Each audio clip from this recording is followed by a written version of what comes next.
We might be able to find a little bipartisan agreement if we acknowledge something that both parties at different times have acknowledged, which is that marketplaces of ideas or any other kind of marketplace only function when there are rules and when we abide by those rules. Who these individuals are, how they're organized, how they're funded, how they're financed. Just because they're decentralized doesn't make them any less threatening. They'll also provide instructions on how to destroy critical infrastructure, including 5G wireless communications, and how to derail trains. In the great market of voices, beneath the worn American sun, the merchants of speech once traded freely, word for word, idea for idea. But then came the storms. Bricks through windows, shouts over songs, ideals turned to weapons, and reason scattered like paper in the wind.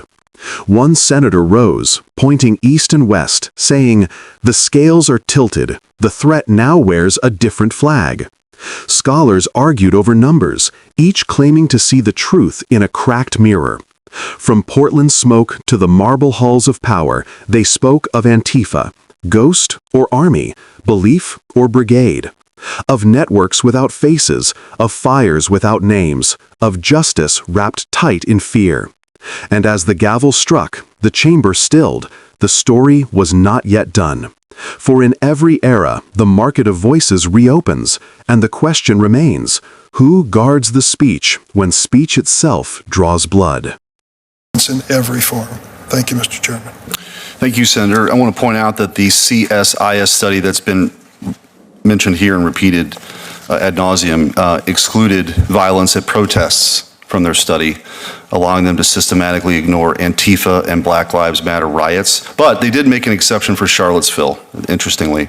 Even using their flawed methodology, CSIS recently reported that left-wing violence in 2025 outpaces right-wing violence. Imagine how much bigger that disparity would be if they actually weren't cooking the books. So without objection, I move to enter into the record an article by Tim Carney explaining CIS's biased methodology. Without objection, will be entered into the record. We'll start with questionings. Mr. Knowles, I want to start with you. You're not going to have any bigger proponent of free speech than me, given especially what I did in my last job and this one. I believe in it wholeheartedly. I think it's the First Amendment is the beating heart of our Constitution. But what we're really talking about here is conduct, of course. Violent conduct. And you've talked about you can't really have this competition in the marketplace if the marketplace is being destroyed and shot up in many instances. How do we get at this problem? What's the road forward in your view? We might be able to find a little bipartisan agreement if we acknowledge something that both parties at different times have acknowledged, which is that marketplaces of ideas or any other kind of marketplace only function when there are rules and when we abide by those rules. You can't have a marketplace if bandits keep shooting up the marketplace. And this is why it's so important to identify where the threats to the marketplace have really been coming from. Have we seen left-wing speakers shouted down on campuses? Have we seen left-wing events interrupted by terrorists? Rarely so, if ever. I can't think of an occasion. I am amused that Senator Durbin began by warning against pointing to one side or the other, making this a partisan issue, before beginning one of the most partisan invectives that I have ever heard. But I'm not even opposed to a partisan invective here, because I think it is very important that we identify where the threats are. I think any honest Democrat even would have to acknowledge, as the Atlantic magazine did, as even CSIS has acknowledged, that the threats today to the free marketplace of ideas come from the left. And so, in order to restore the open marketplace of ideas, the healthy exchange of ideas, essential to our self-government, we must regulate where the problem is. And today the problem lies on the left. Thank you. Mr. Wolf, I want to ask you, and thank you for your service. A common refrain is that Antifa is an ideology, not an organization.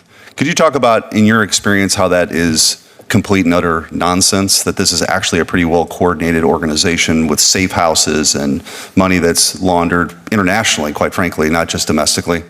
Yeah, well, I think we've seen that across the country. I think the indictment by the Department of Justice in Texas talks about the Antifa cell there in North Texas, about how they do coordinate, how they do pool their resources. I saw it firsthand in Portland, although it was very difficult to prove at the time. those types of anarchists and others there being well organized, being well funded, being resupplied daily, not that they were doing that themselves, but that they had help. And so as you look across the spectrum here, is Antifa like other organizations? Does it have a hierarchy and an org chart and everything else? No, it's very different. But that doesn't make it any less dangerous. That doesn't say, and that shouldn't mean from a law enforcement perspective, well, let's not actually investigate. Let's not actually start to look at who these individuals are, how they're organized, how they're funded, how they're financed. Just because they're decentralized doesn't make them any less threatening. Thank you. Mr. Scheidler, I'm going to go to you and pick up on that point because you alluded to it in your testimony. Understanding what Antifa is and its connections and organization, what are some suggestions you might have of how we could get at this problem of this radical organization hell-bent on destroying America? I mean, this is their stated mission. How do we get about that?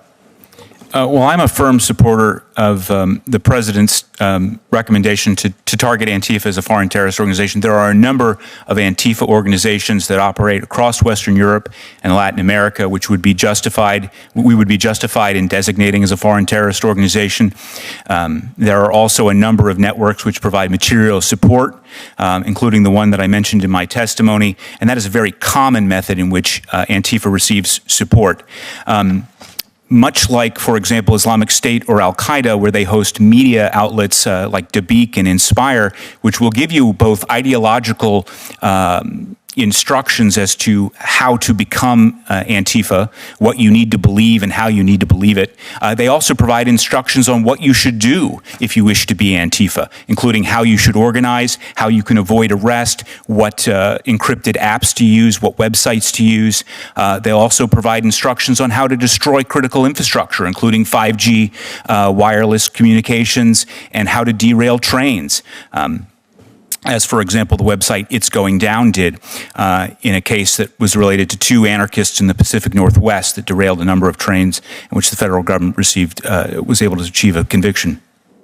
So these networks can be targeted for engaging in material support for terrorism. We are not talking about speech. We are talking about manifestos describing how to overthrow the government and how to do that with violence. Thank you. And President Trump has designated Antifa as a domestic terrorist organization, and I've written to Secretary Rubio for the foreign terrorist organization, and we'll see what happens with that. Ranking Member Welch.